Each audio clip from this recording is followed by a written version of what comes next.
gonna make a really quick short video, and apologies for laughing, but I just find it comical that I even have to make a video about what proper porting for a saddlebag looks like and does not look like. Yes, this is 100% what we found in this customer's bike. No, Bill didn't make these thinking that they were the next great thing. Bill's got some great ideas, but he's a lot smarter than doing this. So I know the shop that did this work. I'm not going to bash them by any means. They did what they thought was the best. First and foremost, you can see each bag had this. One bag had this, one had this. So right off the rip, we already know that one bag is not going to sound the same as the other. One bag, I wouldn't even consider the support, even though I have actually seen this numerous times. I've seen numerous people just take a PVC flange, throw it in there, put nothing on it. So this is 2-inch. It does say it is a Precision Sound Products. I've never used this company. I think they may be the company that also makes the Aero ports. This could be an Aero port kit. I have no idea. But this one right here was in the saddlebag, and I'm going to have my awesome camera guy come over here so we can show you the saddlebag. So do you need the stool? Billy's going to steal the stool from you real quick. You good? So first and foremost, you can see here, is this a good angle? We've got a 10-inch mid-bass driver. We have a 6.5-inch mid-range speaker back here. So we have these two playing in the same area. And in this saddlebag, this is literally all we had sitting right here. So it's forward firing into the flared, it had the big old flared side cover. So it's firing behind that into it. So with this super tiny saddlebag port, I wouldn't even call that a port. I would call that a vent. Or just an opening to, I guess, allow your equipment to breathe. No idea. In the other saddlebag, this one actually went underneath. It was molded into the 10 to get underneath it to the bottom of the bag. I'll give them points for creativity. I've personally never seen that before. But yeah, I mean, that's extremely interesting. So hold on. Like I said, that's extremely interesting, but the issue here is, one, with the saddlebag port being on the front of the wall, the saddlebag firing behind the side cover partially into it, there's nothing for the saddlebag to offload onto. Furthermore, this thing's so twisted and mangled that you can barely squeeze any air through it.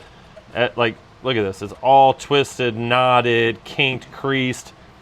You couldn't even flow water through this thing evenly. So super restrictive, not going to allow airflow whatsoever through this thing. You can hear here, like, this thing's going to be so choked out that these mid-bass are just going to be choking themselves trying to breathe.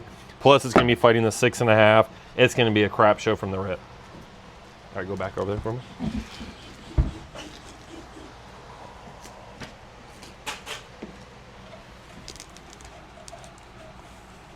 The reason I wanted to make this quick video is just to put it out there. You all have to watch out who you allow to do your saddlebags, especially mid-bass. Not every shop is created the same. Not every shop is doing it the same.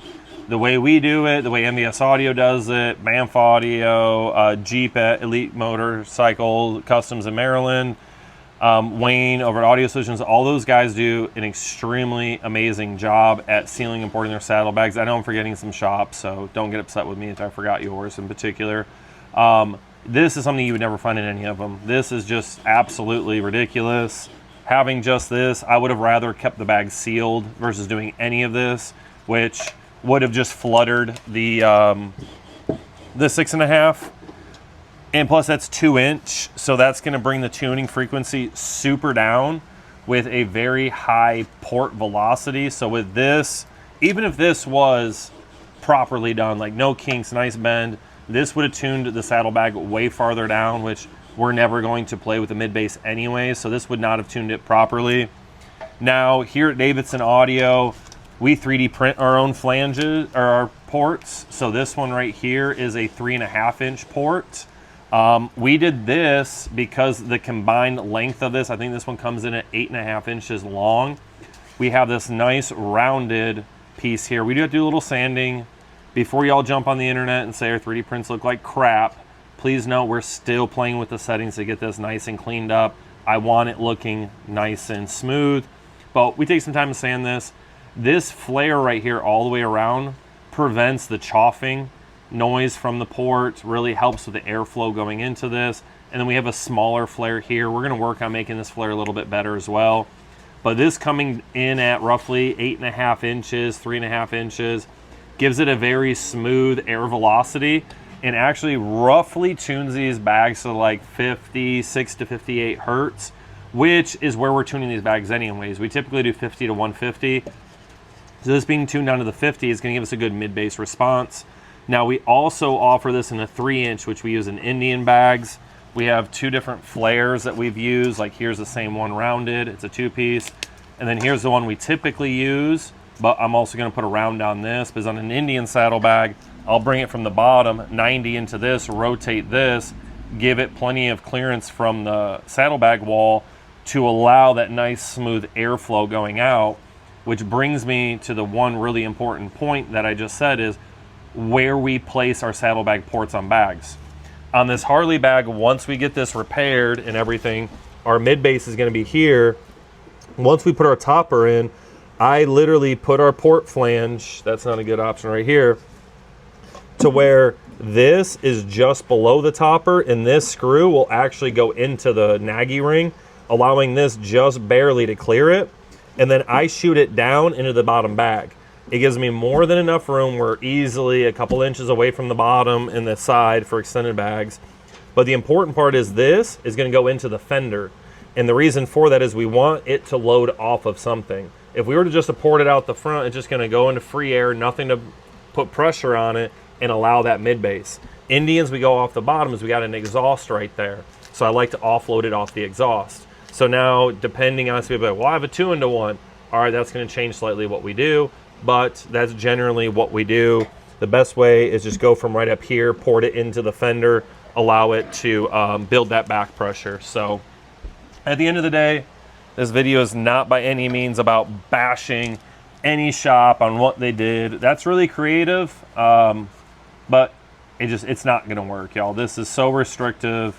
I mean, yeah, it's just garbage. I'm sorry, but do not, if you see a shop do this to your bags, please stop them, ask them to take it out and go find a shop that knows what they're doing with motorcycle saddlebags. You want a proper port. Like I said, we 3D print our own ports here in-house for most applications. Euphoria makes a really nice port kit. Cicada Audio also makes a port kit as well for their setups. But at the end of the day, please make sure you're going to a quality motorcycle shop that knows motorcycle audio and get your bike done properly. It may cost you a little bit more, but you're gonna thank me in the long run. So if there's any way that we can help, please let us know. Reach out to us today. We'd be more than willing to help, regardless if you buy from us or not. It's all about making sure that you as a customer or individual gets your bike done properly the first time, so you're not spending redundant money. So I'm Brandon with Davidson Audio, located in beautiful Panama City, Florida. If you're looking for the best aftermarket audio solution for Harley, Indian, Victory, motorcycles, period, come check us out. More than happy to help you. God bless all of you. Have a great day.